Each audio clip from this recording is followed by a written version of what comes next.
Na assistência, o que significa interesse jurídico ou terceiro juridicamente interessado? Essas expressões elas existem no próprio CPC, usa essas expressões, mas não explica o que é.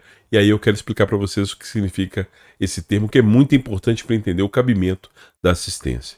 Então, o artigo 119 do CPC diz o seguinte: pendendo causa entre duas ou mais pessoas, o terceiro juridicamente interessado em que a sentença seja favorável a uma delas, poderá intervir no processo para assisti-la.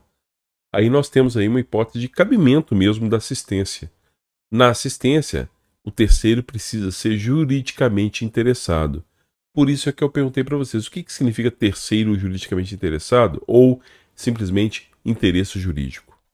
O interesse jurídico ele significa que este terceiro assistente ele mantém uma relação jurídica com uma das partes originárias, pode ser o autor ou o réu. E essa relação jurídica ou situação jurídica, ela pode ser atingida pelo resultado da sentença que vier a ser prolatada nesse procedimento. Então, se eu sou terceiro e a sentença que vai ser prolatada naquela ação, ela pode vir a afetar essa relação jurídica que eu mantenho com uma das partes, eu posso dizer que eu sou um terceiro juridicamente interessado. Então, interesse jurídico não é meramente interesse econômico, não é interesse afetivo, não. Interesse jurídico é essa, vamos falar assim, probabilidade de afetação dessa relação jurídica que o terceiro mantém com uma das partes pela sentença. Eu costumo dar um exemplo em sala de aula para os alunos. Eu falo assim, imagine lá que existe uma sorveteria no bairro. E essa sorveteria, o proprietário da sorveteria, ele ocupa lá o bem como inquilino. Então ele aluga esse imóvel de uma outra pessoa. E aí ele fica sabendo que alguém ajuizou uma ação reivindicatória contra o proprietário do imóvel. Ora, o dono da sorveteria pode pensar o seguinte: olha, eu tenho uma relação jurídica com o proprietário, com o então proprietário, com o locador.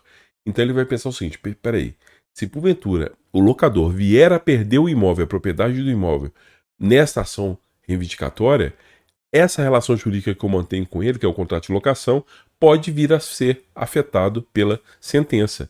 Então, eu, dono da sorveteria, posso ingressar no procedimento como assistente, um terceiro juridicamente interessado, alguém que possa vir a ser afetado por essa sentença que vai ser prolatada nessa ação. Perceberam? Então, existe um contrato de locação entre o terceiro, o assistente, e o assistido, proprietário do imóvel.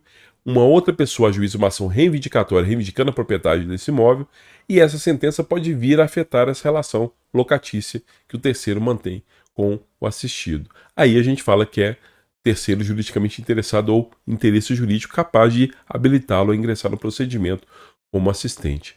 Eu falei antes que o mero interesse econômico ou mero interesse afetivo não é capaz de gerar o interesse jurídico de per si. Então, por exemplo, se porventura eu tenho um familiar que foi ajuizado uma ação contra ele, eu tenho interesse emocional, afetivo, que ele saia vencedor. Então eu não quero que ele saia perdedor, que ele perca lá, por exemplo, o bem dele.